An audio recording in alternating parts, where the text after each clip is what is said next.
হয় নিশ্চয়কৈ ক'ব লাগিব এক গুৰুগম্ভীৰ আধ্যাত্মিক পৰিৱেশে বিৰাজ কৰিছে লখিমপুৰৰ গোবিন্দ আটা ক্ষেত্ৰত অৰ্থাৎ কোঁৱৰ গাঁও জোনাকী যুৱ সংঘৰ খেলপথাৰত আজি যিহেতু 10,000 এগৰাকী আই মাতৃয়ে দিহানাম পৰিৱেশন কৰিব। বতৰ অতি প্ৰতিকূল, নেৰানেপেৰা বৰষুণ, কিন্তু তৎসত্ত্বেও এই প্ৰেক্ষাগৃহৰ ভিতৰত এতিয়ালৈ 10,000তকৈও অধিক আই মাতৃয়ে আহি অৱস্থান কৰা আমি দেখিবলৈ পাইছোঁ।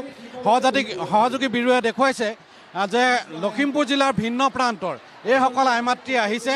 তেওঁলোকে গুৰুজনাৰ আদৰ্শ আজি শিৰত লৈ তেওঁলোকে দিহানাম পৰিৱেশন কৰিব। এয়া কোনো ৰেকৰ্ডৰ কাৰণে বা অভিলেখৰ কাৰণে কৰা দিহানাম নহয় বা কোনোবা প্ৰতিযোগিতা কৰা বুলি দিহানাম নহয়।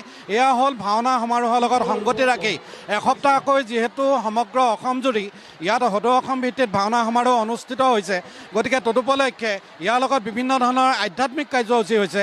কালি 1600 গোপীকৃষ্ণ নৃত্য প্ৰদৰ্শন হৈছে আৰু নিশালৈ ভাওনা প্ৰদৰ্শন হৈছে আৰু এই মুহূৰ্তত 10,000 আই মাতৃ আহি সমবেত হৈছে। তেওঁলোকে দিনৰ 12:30 বজাৰ লগে লগে আনুষ্ঠানিকভাৱে তেওঁলোকে নাম পৰিৱেশন কৰিব আৰু পোনে পোনে আমি নামৰ মাজলৈ গৈছোঁ। অকণমান যদি গাই দিয়ে।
ভাওনা সমাৰোহৰ পৰা আমাক কিছু পৰিৱেশ দেখুৱালে সাংবাদিক বুবুল হাজৰিকাই। দিহানাম পৰিৱেশন কৰিবৰ বাবে 10,000 এগৰাকী আই মাতৃয়ে সাজু হৈ উঠিছে, তাৰে প্ৰস্তুতি চলিছে। গতিকে আমি তাৰে কিয়দাংশ আপোনালোকলৈ আগবঢ়ালোঁ।